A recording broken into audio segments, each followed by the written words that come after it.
Online study में कक्षा 10 के सभी विद्यार्थियों का एक बार पुनः हार्दिक स्वागत है। और हमने रस टॉपिक स्टार्ट कर रखा है पिछले 2 वीक से, और आज उसका 14वां भाग मैं आपके लिए लेकर आया हूं। इस 14वें भाग में हम पढ़ेंगे 2 रस, वात्सल्य और भक्ति रस। देखिए, जब आचार्य भरत मुनि का समय था, आचार्य भरत मुनि ने तो अपने नाट्य शास्त्र में मात्र 8 ही रस माने।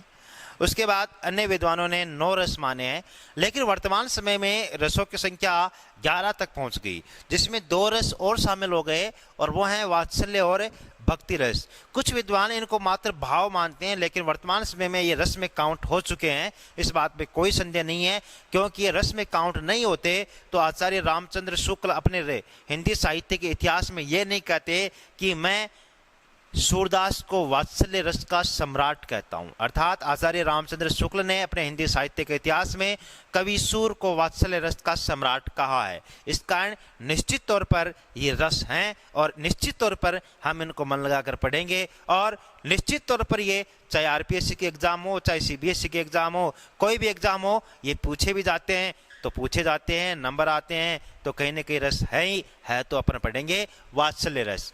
देखिए, वात्सल्य क्या होता है। वात्सल्य शब्द बना है वत्स से। किससे बना है? वत्स। और भारतीय संस्कृति में वत्स कहते हैं बछड़े को। किसको कहते हैं? बछड़े को। ये और वत्स कहते हैं बेटे को। किसको कहते हैं? बेटे को। और इस आधार पर, अर्थात पुत्र या पुत्री के प्रति, पुत्र या पुत्री के प्रति माता पिता का जो प्रेम है, वो किस रस के अंतर्गत आता है? वात्सल्य रस के अंतर्गत आता है। इस आधार पर वात्सल्य रस का स्थायी भाव हो जाता है वत्सल। क्या हो जाता है? वत्सल। या इसका स्थायी भाव हो जाता है, वो उसका नाम है कि संतान विषयक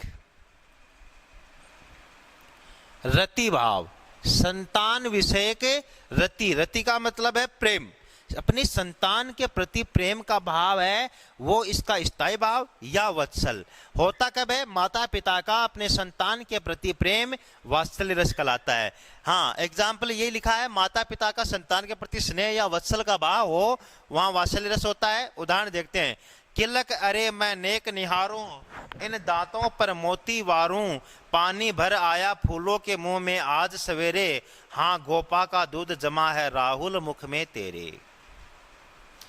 अपन ने शांत रस में जिनकी चर्चा की थी, महात्मा बुद्ध की, जिन्हें गौतम बुद्ध कहते हैं, जिनके बचपन का नाम सिद्धार्थ था, है ना, और जो शादी के कुछ समय बाद जिनके पुत्र होता है राहुल नाम का, और अपने पुत्र को और अपनी पत्नी यशोधरा को छोड़कर वो महाभिनिष्क्रमण पर चले जाते हैं।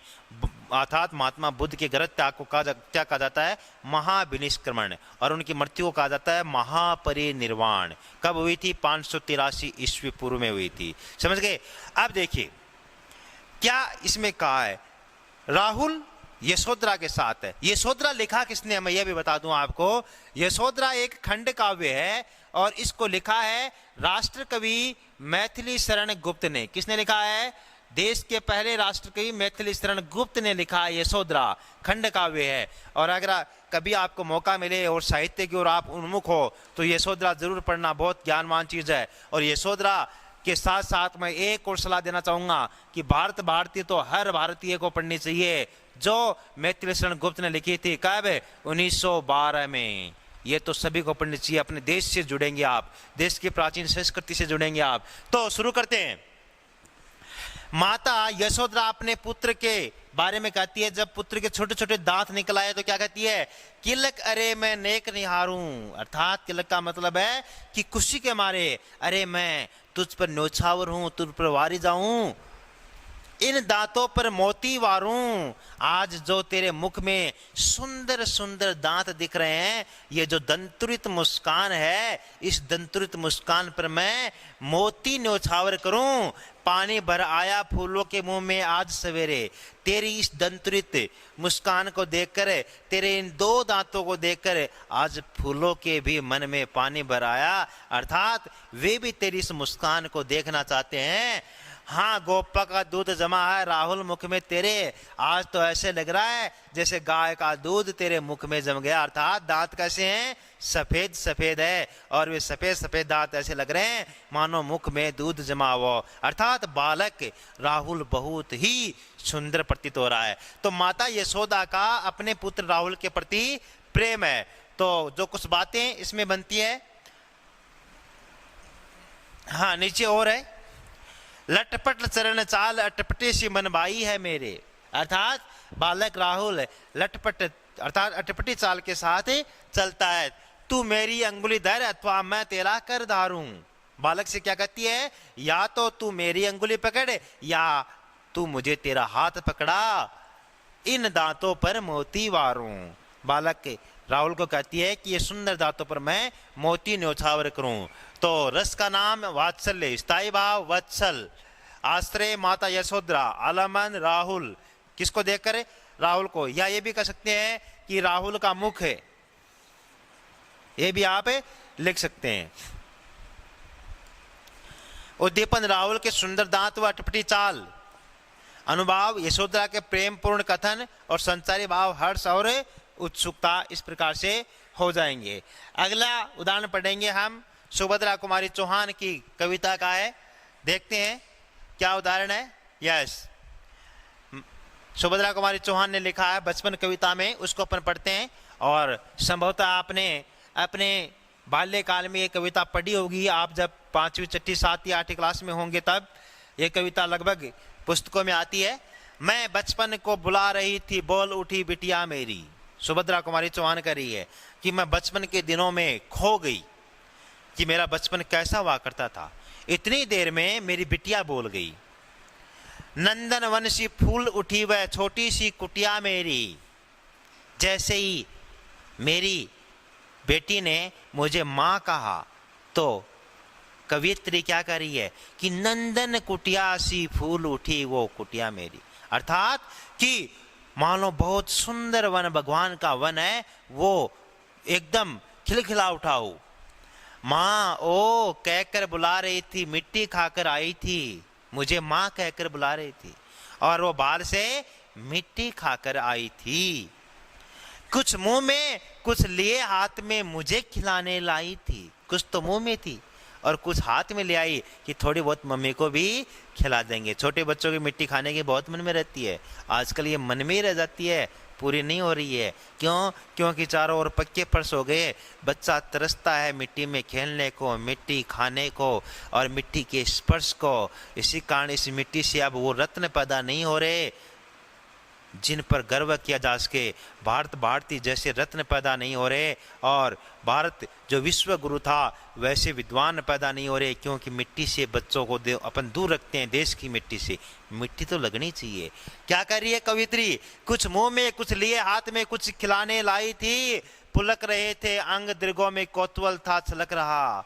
और वो अपने आप में बहुत खुश थी कि जैसे मैं मम्मी को मिट्टी ले जाकर दूंगी और मम्मी कहेगी शाबाश बेटा मेरे लिए मिट्टी लाई है तू। अर्थात छोटे बच्चे का दिमाग, और उसने जैसा कहा वैसा वो कर रही है। और पुलक रही अर्थात खुश थे अंग सभी उसके, दृगों में आंखों में कौतूहल था छलक रहा, एक अद्भुत जिज्ञासा सी छलक रही। मुख पर था आह्लाद, मुख पर बहुत खुशी थी, लालिमा थी, विजय गर्व था झलक रहा, जैसे बहुत बड़े किसी संघर्ष को जीत कर आई हो। मैंने पूछा ये क्या लाई? बोल उठी माँ काओ। बिटिया बोल उठी माँ काओ। खाओ की जगह क्या बोली? काओ। हुआ प्रफुल्लित हृदय। कवित्री सुभद्रा कुमारी चौहान कर रही है मेरा हृदय बहुत खुश हुआ, खुशी से मैंने पूछा तुम ही खाओ, अर्थात तुम ही खाओ। इस प्रकार से एक कवित्री और अपनी पुत्री या एक माँ और बेटी के बीच के स्नेह, बीच के प्रेम की ये चर्चा हुई है। देखते हैं, रस का नाम है वात्सल्य, स्थायी भाव वत्सल, आश्रय कवित्री। समझ गए? या अगर आपको पता है तो आप नाम भी लिख सकते हैं सुभद्रा कुमारी चौहान, और नहीं पता तो मात्र लिखें कवित्री या इन पंक्तियों के रचयिता। आलमन कवियत्री की बालिका उद्दीपन, बालिका की चेष्टाएं, जितने भी चेष्टाएं, मिट्टी का साथ में लाना, उसके वचन माँ काओ, ये सभी क्या है, उद्दीपन का काम कर रहे हैं। अनुभाव, चेहरे का खिल जाना, पुलकित हो जाना, और संसारी भाव, उत्सुकता और हर्ष। उसके आगे देखते हैं, हाँ, भगवान कृष्ण को याद करते हैं क्योंकि वात्सल्य रस के सम्राट जो हैं वो कहे जाते हैं सूरदास, और उन्हीं का एक पद पढ़ते हैं। भगवान कृष्ण के बाल रूप को आपको दिखाता हूं। हरि अपने रंग में कछु गावत, भगवान अपने ही रंग में कुछ गा रहे हैं, छोटे बाल रूप में हैं। और तुनक तुनक चरणन सो नाचत, मन ही मन रिझावत, छोटे छोटे चरणों से खुद ही नाच रहे हैं और छोटे छोटे चरणों से अपने आप को खुश कर रहे हैं नाच नाच कर। बाही ऊंचाई काजरी दोरी गयन बुलावत, अपनी बाह को ऊंचा करके काजरी दोरी गयन, काली और धोली गाय को बुला रहे हैं, आ जाओ आ जाओ आ जाओ, इस प्रकार से। माखन तनक आपने कर ले तनक बदन में नावत, उनके हाथ में कुछ माखन है, वो कुछ तो हाथ में है और कुछ अपने बदन पर लगा रखा है, छोटा बच्चा है। और कृष्ण और माखन की तो बहुत बनती है, बिना माखन की चलती नहीं है।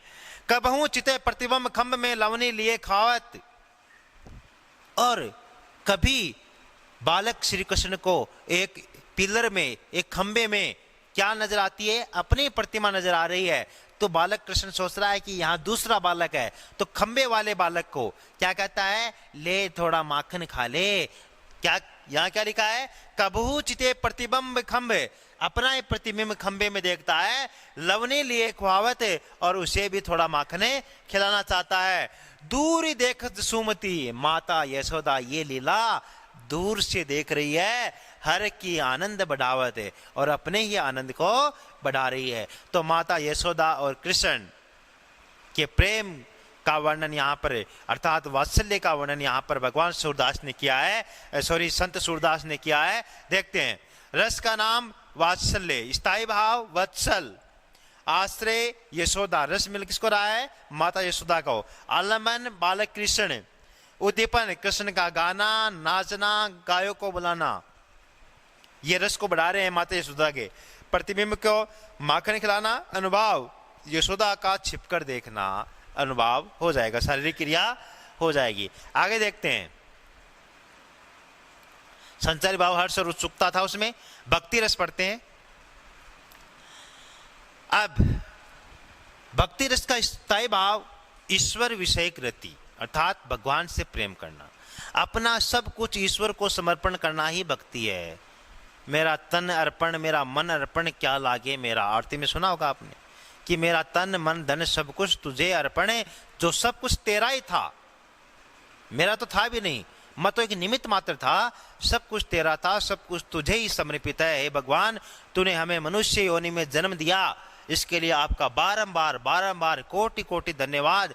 और आपसे एक ही प्रार्थना करते हैं कि सद्मार्ग पर चले, सच्चाई की राह पर चले, सत्य की जीत करवाएं, धर्मानुसार आचरण करें और अपने कर्म को हम कभी न भूले। इस प्रकार के भाव के साथ कोई व्यक्ति अपने आप को ईश्वर को समर्पित करता है तो वहां रस कौन सा होता है, भक्ति रस। देखते हैं परिभाषा, अपने आराध्य के प्रति समर्पण भाव से भक्ति भाव रखना भक्ति रस कहलाता है। आपका आराध्य कोई भी हो सकता है, जिसको आप मानते हैं वो आपका आराध्य, वो कृष्ण हो सकता है, विष्णु हो सकता है, शिव हो सकता है, ब्रह्मा हो सकता है ना, वो हनुमान हो सकते हैं, वो श्री राम हो सकते हैं, कोई भी आप जिसके आराध्य हैं, या वो निराकार प्रभु हो सकता है। जैसे कबीर के आराध्य निराकार राम है, मिट्टी के कण कण में बसा राम है, अर्थात हर जगह राम है, कबीर का राम।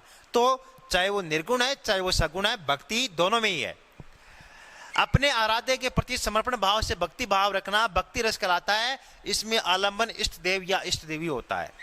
आलम्बन कौन होगा आपका, अगर आप हनुमान की भक्ति कर रहे हैं तो आलम्बन हनुमान, राम की भक्ति कर रहे हैं तो आलम्बन राम, और निराकार राम अर्थात जिसका कोई रंग रूप आकार नहीं है उसकी भक्ति कर रहे हैं तो वो आपका आलम्बन हो जाएगा।